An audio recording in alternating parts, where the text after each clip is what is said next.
അപ്പോൾ ഇന്ന് നമ്മൾ ദുബായിലെ നമ്പർ 1 പാർക്കിലേക്ക് പോവാണ്. ആദ്യമായിട്ടാണ് ഇങ്ങനത്തെ വലിയ പാർക്കിലേക്ക് പോകുന്നത്.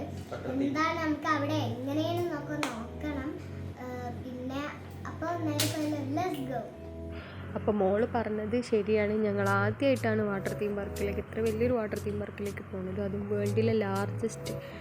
വേൾഡിലെ ഏറ്റവും ലാർജായിട്ടുള്ള ഒരു വാട്ടർ തീം പാർക്കിൽ. നല്ല റൈഡും കാര്യങ്ങളൊക്കെ പേടിയുള്ള ആളുകളായിരുന്നു. അതുകൊണ്ട് തന്നെ ഞങ്ങൾക്ക് ഇത് റൈഡൊന്നും ഷൂട്ട് ചെയ്യാൻ പറ്റിയിട്ടില്ല. അതിനൊക്കെ കുറേ പരിമിതികളൊക്കെ ഉണ്ടായിരുന്നു. അതുകൊണ്ട് റൈഡൊന്നും ഞങ്ങൾക്ക് ഷൂട്ട് ചെയ്യാൻ പറ്റിയിട്ടില്ല. പിന്നെ ചാർജും ഉണ്ടായിരുന്നില്ല. 10:30 അൽഗുബൈബ മെട്രോ സ്റ്റേഷൻ ഞങ്ങൾ കയറി.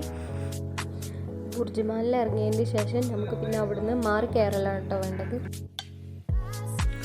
റിയലി ഒരു ചാൻസ് കിട്ടിയാൽ നിർബന്ധമായിട്ടും ഒരു കയറാൻ പറ്റുന്നിടത്തോളം 35ഓളം റൈഡുകൾ, 30-ലേറെ റൈഡുകൾ ഉണ്ടെന്നാണ് കേട്ടത്. പക്ഷെ ഞങ്ങൾക്ക് കയറാൻ പറ്റിയത് ആകെ 2 റൈഡ് മാത്രമാണ്. അതിനുള്ള സമയം കിട്ടിയിട്ടുള്ളൂ. നിർബന്ധമായിട്ടും പോകണം. ദുബായിലൊക്കെ വന്നാൽ ഇങ്ങനെ ഒരു ചാൻസ് കിട്ടിക്കഴിഞ്ഞാൽ ആരും മിസ് ചെയ്യരുത്. എന്തായാലും പോകണം. ബുർജ്മാനിൽ ഇറങ്ങി ഇനി അടുത്ത മെട്രോക്ക് കയറാൻ വേണ്ടിയിട്ട് പോവാണ്. ബുർജ്മാനിൽ ഇറങ്ങിയിട്ട് ഇനി അടുത്തത് എങ്ങോട്ടാ? എക്സ്പോസിറ്റി ട്രെയിൻ. അത് ട്രെയിനല്ലേ? അവിടെ തന്നെ ഇറങ്ങാം. അപ്പോൾ അടുത്തതിനുള്ള വെയിറ്റിങ്ങിലാണ്.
നമ്മളിപ്പോൾ വന്നത് അതാണ് ട്രാം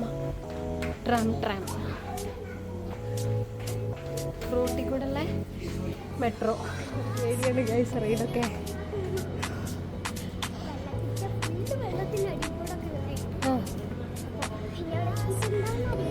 എന്താ വേണമോ. ഇനിയപ്പോൾ ഞാൻ അവിടെ എത്തിയിട്ട് കാണട്ടെ.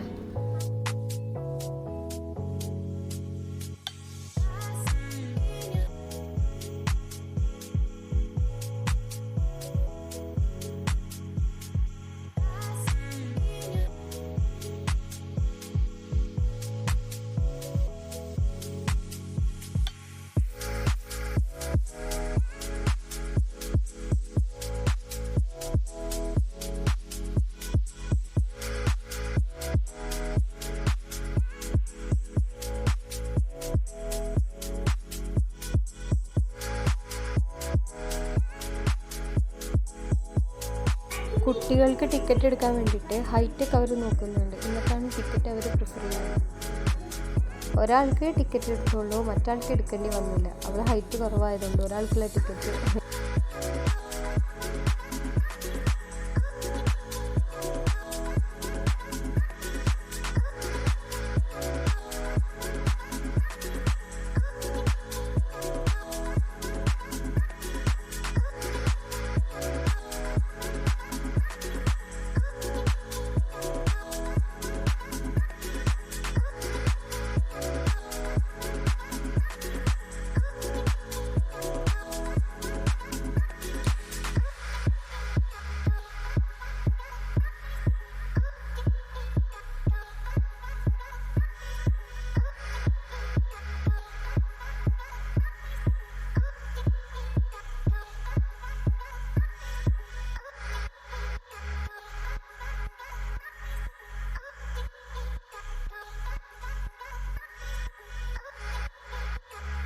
കുറച്ച് സമയം അവിടെ വെയിറ്റ് ചെയ്തപ്പോൾ തന്നെ ഞങ്ങൾക്ക് വരാനുള്ള ആൾ വന്നിട്ടോ. എൻ്റെ ഒരു ഫ്രണ്ടായിരുന്നു.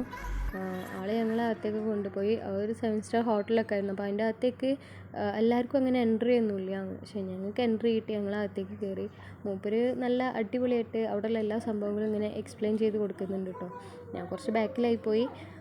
രാവിലെ കുറച്ച് നേരത്തെ എത്തുമായിരുന്നെങ്കിൽ ഇവിടെ ലോഞ്ചിങ് ഒക്കെ ഉണ്ടായിരുന്നു, ആ സമയത്ത് നിങ്ങൾക്ക് വരുമായിരുന്നെങ്കിൽ അടിപൊളിയായിരുന്നു എന്നൊക്കെ പറഞ്ഞു. ഏതായാലും ഞങ്ങൾ ഇറങ്ങാൻ കുറച്ച് ലേറ്റായി.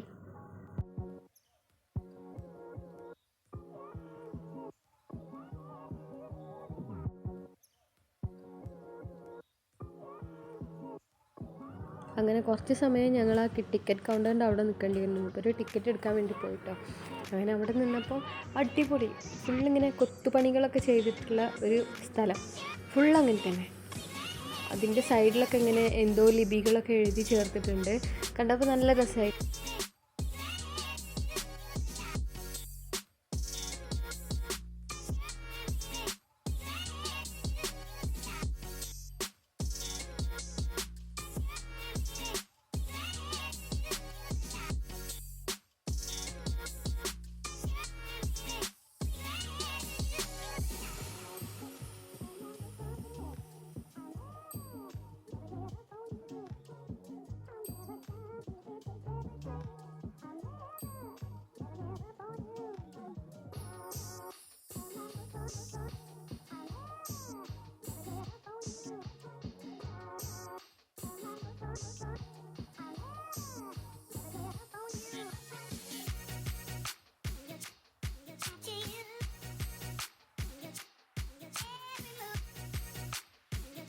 ഈ പവിഴപ്പുറ്റ് പോലെ നിൽക്കുന്ന ഈ സംഭവങ്ങളൊക്കെ ഇതിനൊക്കെ ജീവനുണ്ട് എന്നുള്ളത് ഞാൻ ഈ താഴെ കാണുന്ന വൈറ്റ് കഥ, ഇതിനൊക്കെ ജീവനുണ്ട് എന്നുള്ള എൻ്റെ പുതിയ അറിവാട്ടോ. നിങ്ങൾക്കൊക്കെ അറിയുമോ? എനിക്കറിയില്ല കേട്ടോ, സത്യമായിട്ടും അറിയില്ല. ഇതൊക്കെ മൂപ്പര് പറഞ്ഞു തരുമ്പോഴാണ് അറിയുന്നത്. ശരിക്കും നമ്മളിങ്ങനെ നോക്കി പോവാന്നല്ലാണ്ട് അടിപൊളിയായി. പിന്നെ ഇതിനെക്കുറിച്ചൊക്കെ ഈ അക്വേറിയത്തിൻ്റെ ഉള്ളിലുള്ള ഈ കുറേ പുരാതനമായിട്ടുള്ള സംഭവങ്ങളൊക്കെ ഈ ടൈറ്റാനിക്കിൻ്റെ വേറൊരു വേർഷനാണ് ഇത് എന്നാണ് പറയുന്നത്. അത് അത്രയും പഴക്കമുള്ള ഒറിജിനൽ സാധനങ്ങളാണ് ആൾക്കൊക്കെ എടുക്കുന്നത്. ഈ ആങ്കറും സംഭവങ്ങളൊക്കെ ഉണ്ട് അതിൻ്റെ ഉള്ളിൽ. നല്ല രസമായിരുന്നു കേട്ടോ കാണാൻ വേണ്ടിയിട്ട്.